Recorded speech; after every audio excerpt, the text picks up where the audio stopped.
Yeah. So I went to a hypnotist. Um, my friend Michelle, man, she did a reading for me, man. I really appreciate that. Like that really poked my chest a little bit. So I appreciate that, Michelle. Um, but she said she had went to a hypnotist, and I was like, I tried. What's her name? And so I hit the lady up, and she was cool, man.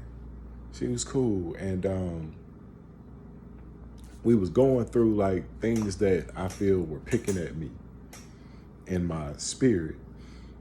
And she said that one thing we need to look into that. And so I was like, okay, no problem, no problem. Let's look into it. So I'm a skeptic. I try anything, but I'm skeptical. People like, don't do that. Don't even try it, man. It's pretty bad. If you do it, man, it'll mess you up. Motherfucker be scared of being messed up. I'm already messed up. I don't give a fuck. Like, I'll try anything. Try to fix my brain. Motherfucker out here go fix their knees and ankles and shit. Go and get whole ankle replacements and won't go to nobody to fix their brain. Foolishness. So, back to the hypnotist. So we set up an appointment for the day that the hypnosis is going to take place. So I'm like, all right. I'm so skeptical. I'm hoping that it's real, but I'm skeptical. So the day comes. Interesting day. So this point of emphasis of inner child, reaching back to my inner child, my mom, I watched a man beat on my mom as a kid. And even though I spoke it out and I thought I got it out of my soul, something was there and something wouldn't let me live. So I explained this to the lady about how I felt about that moment. You know, as an adult, I still felt that shit. My mama not here no more. I felt that. That shit hurt.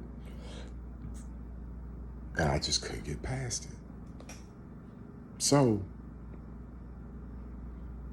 she talking me through it, how it's gonna go, all of that other stuff. So I'm like, okay, I'm gonna play along. I'm gonna make it look real. So I go through the exercise, man, like really doing what she's saying, man, and paying attention. And we go into this trance. And I described to her my apartment that I grew up in, where the abuse had taken place. And so I'm describing like, okay, it's a picture over here on the wall. It's a green couch here. It's a stereo system here. And I'm walking through the house. And I'm not understanding what's happening. But this shit is getting real. I'm looking at my apartment. I'm like, damn, I've been here. My mama kept a clean place, man. I was like, she was like, what do you see? I was like, it looks so clean. And so I'm walking through the house and telling her what's in the kitchen. And she was like, do you see anybody yet? I was like, nah, I don't see nobody. So I walk into my childhood room and I'm telling her how it's set up, how me and my sister had the twin bed. She had her bed over there and my bed was over there. And so I went and sat on my bed. And this is when it got weird.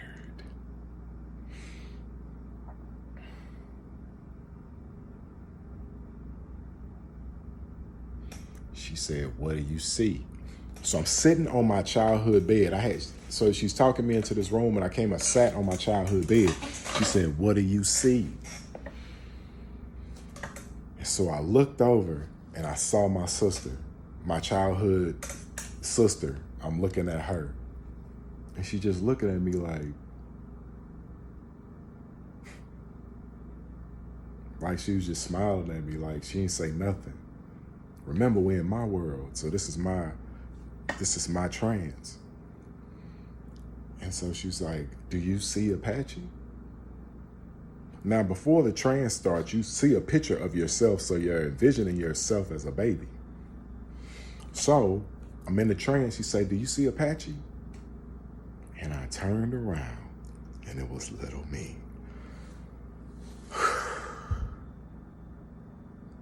Oh my God, I just fucking cried. Oh. Oh man, look at that dude, man. Oh. And she said, what does he look like? I was like, he looks just like I remember him. He looks, I don't know, man. He looks like he's okay. And she was like, ask him.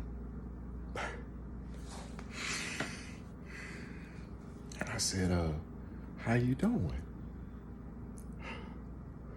And he looked at me. Little Apache looked at me.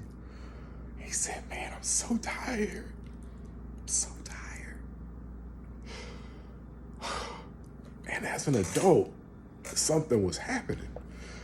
As an adult, I felt that shit, man. I was like, man, I took care of so many people. I'm just so fucking tired.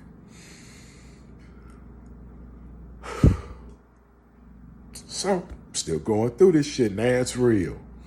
And she said, what do you want to say to him? I want to tell him I'm sorry.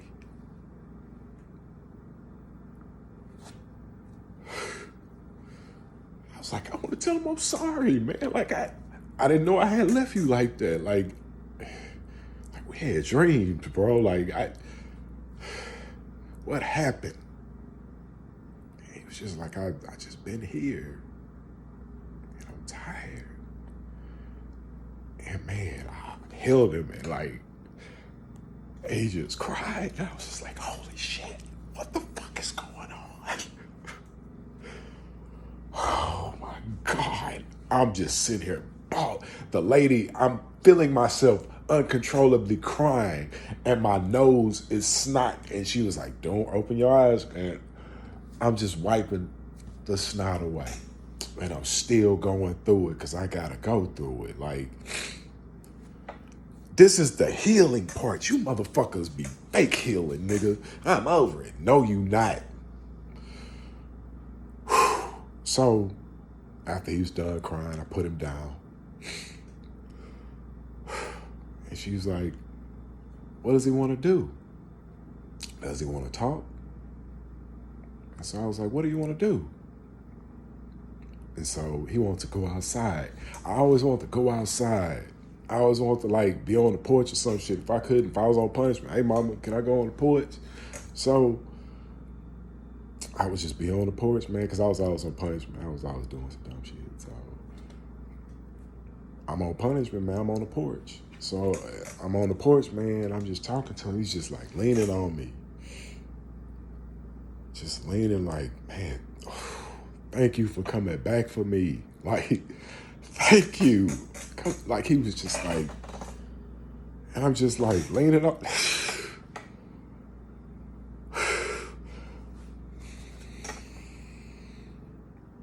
And she was like, what does he want to talk about? And man, we just talked. And I just like felt new again. Like, that shit crazy. I'm trying to cry. Get tough, nigga. Get tough. But man, check it out. Still going through it. And she was like, what do you want? Because you're in this aggression, you're going through to find out as an adult how you can correct that child problem, how you can save that child. So I'm saving myself right here. Like, whew. And so we sat and we talked, for a moment. I was just telling him like I was sorry, and I'm gonna always be here for you. And just really being honest with myself, like, shit, if ain't nobody gonna be here for you, you gotta be here for yourself. Like, You have to fight for yourself at all fucking times. Always fight for yourself. Always. Fuck them niggas. Fight for yourself. Man, fuck that shit, nigga. I ain't never gonna quit, nigga. Fuck that shit, nigga. So anyways, going through that shit, man. Just going through it.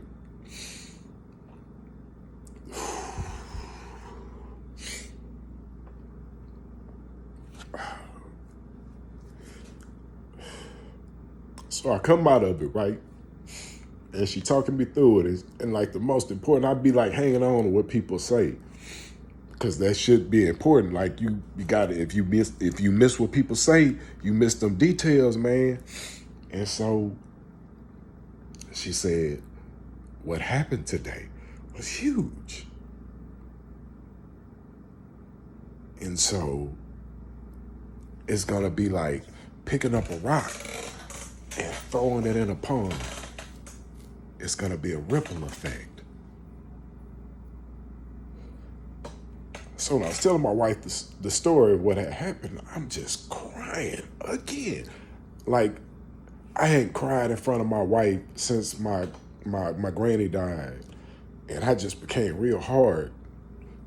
And like I just became like a tough guy ass nigga. Like shit was just like real insane. And she kind of just dealt with it, man. It was cool.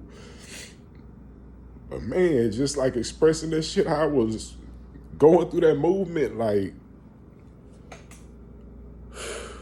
man, that shit was like I had 800 pounds of luggage on my motherfucking back, just carrying this shit around, just heavy.